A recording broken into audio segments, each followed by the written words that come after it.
Esse cara morreu 3 vezes, ressuscitou 3. Mas talvez ele tenha morrido 4 e ressuscitado 5, não sei, mas tá ali, ó. Prefeitura registra que esse cara foi enterrado 1 mês antes de morrer. E aí, bicho? Você se pergunta aí.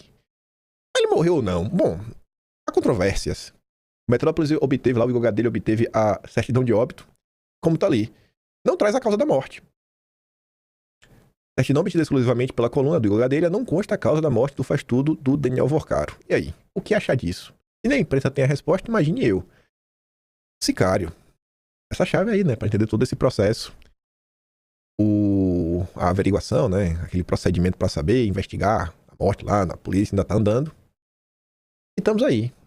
O caso do Banco Master, ele é estranho por todos os ângulos diferentes que vocês tentam analisar. Aí começa, né? Dom Pedro III começou a se movimentar, pegou lá a questão coloca o limite da delação e, enfim, tava lá para desde 2021, ele colocou agora para andar, o timing é tudo. A CNN no primeiro momento convidou o Marco Aurélio de Carvalho, presidente de prerrogativas, e até acho que o Marco Aurélio de Carvalho inclusive é filiado ao PT, para defender Dom Pedro III e sua ação, né? Enquanto o Lula bate de um lado, tenta rifar de um lado, do outro lado o PT trabalha para garantir que Dom Pedro III vai dormir tranquilo. Aí Edinho Silva, presidente do PT, defende a atuação de Alexandre de Moraes. É um debate que o Brasil precisa fazer. Você acha isso? Será que a sociedade brasileira acha isso? Eu não sei o que o ministro pôs na pauta agora. O que eu estou dizendo é que você aprimorar a legislação de delação não é ruim. Mas será que precisa de aprimoração? A turma da PGR que falou com a CNN disse que tá de boaça. Você já mudou 3 vezes, né, nos últimos tempos. Fazer que a delação seja instrumento jurídico eficaz não é ruim. O que eu penso é se é o momento agora ou não. Debater isso eu não acho ruim. Se é o momento de tirar esse debate do Supremo e colocar em pauta, certamente o ministro que fez isso deve ter os seus motivos. Agora esse é um debate que o Brasil precisa fazer. Continua Edinho Silva.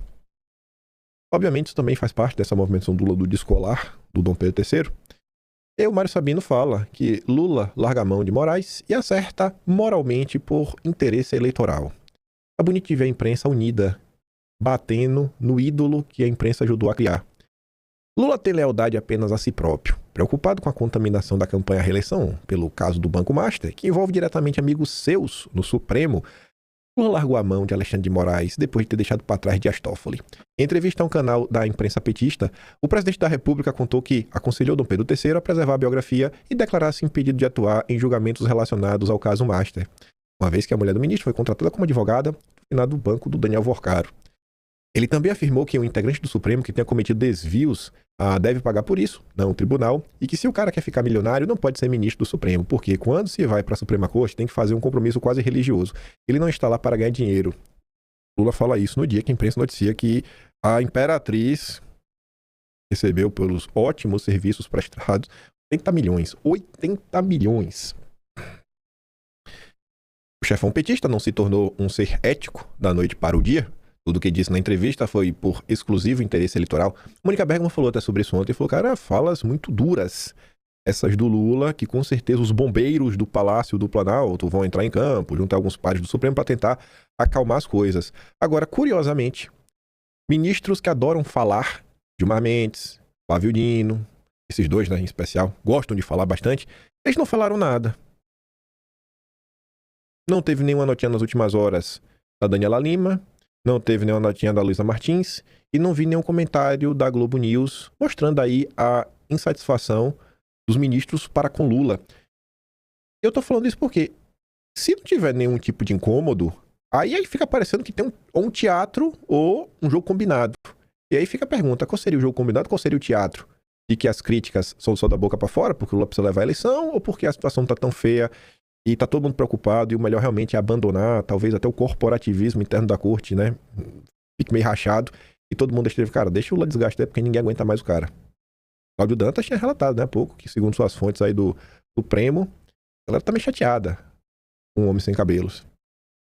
Enfim, não importa, né, se o que o Lula fez por boa vontade ou não. Assim como se faz a coisa errada movido por razões certas, também se faz a coisa certa impelido por motivos errados.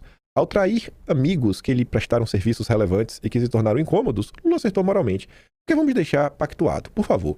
Só em um país que perdeu qualquer pudor, ministro da Suprema Corte se enrola com um desclassificado como Vorcaro e ainda se acha insuspeito para ser julgador em processos associados ao sujeito.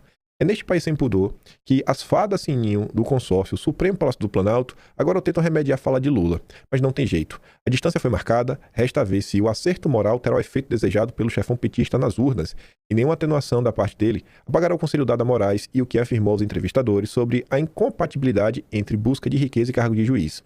Com a divulgação do que disse ao ministro cuja mulher recebeu 80 milhões do maior fraudador do sistema financeiro brasileiro, Lula destruiu a balela de que, ao fazer de tudo para salvar a própria pele, inclusive ignorando suspeições evidentes, os ministros envolvidos com o Paquito e seus defensores no Supremo estão defendendo o Tribunal de Ataques Golpistas. Nunca se tratou disso, e sim da descoberta de indícios de corrupção, lavagem de dinheiro e advocacia administrativa.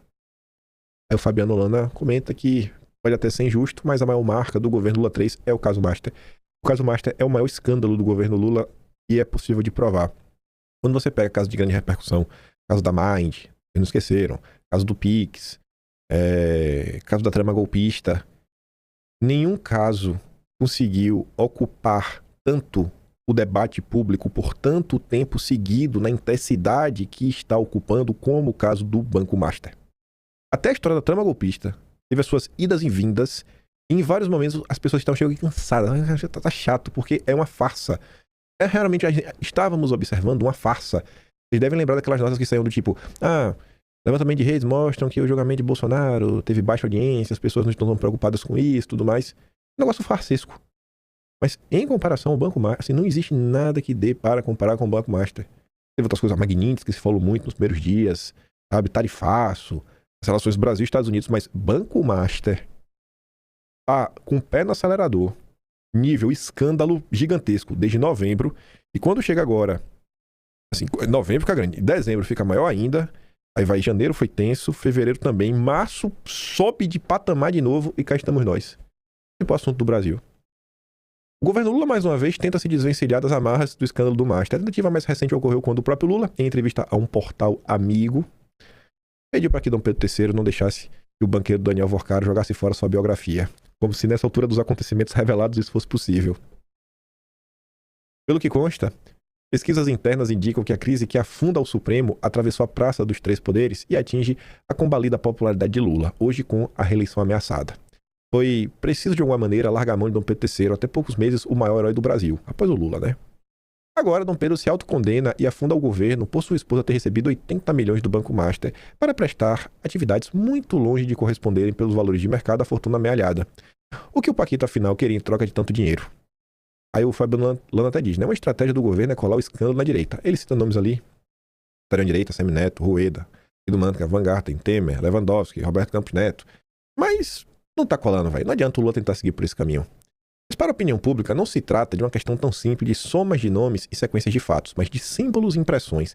Bastou Dom Pedro III, o grande algoz do bolsonarismo, estar heredado na trama, para os demais nomes, que são muitos, perderem a relevância relativa no caso. Muito mais do que um animal racional, o ser humano é um animal simbólico. Não ajudou, é claro, a violenta reação inicial da militância, quando as relações do Paquito com Dom Pedro III começaram a ser reveladas. Negaram os fatos, atacaram jornalistas, foram absolutamente ofensivos. Na verdade, muitos petistas, lulistas, seguem até hoje na cega insensatez do auto-engano. O que conseguiram na prática? Um abraço de afogado com Dom Pedro III e o Palácio do Planalto. Lula trouxe esse escândalo pro colo. O resultado é que, até hoje, o principal acontecimento que marcará o terceiro governo Lula 3 será o fim do Banco Master e da lama ao redor. Uma constatação decepcionante para um governo algo obcecado em desenvolver programas e pacotes pensando em primeiro lugar na popularidade a ser obtida e só depois no ganho para a população. Buscou tanta popularidade e vai terminar aí com o maior escândalo financeiro da história do país. Esse é o PT. Mensalão, Petrolão e Master. Já pode pedir música no Fantástico. Aí a Raquel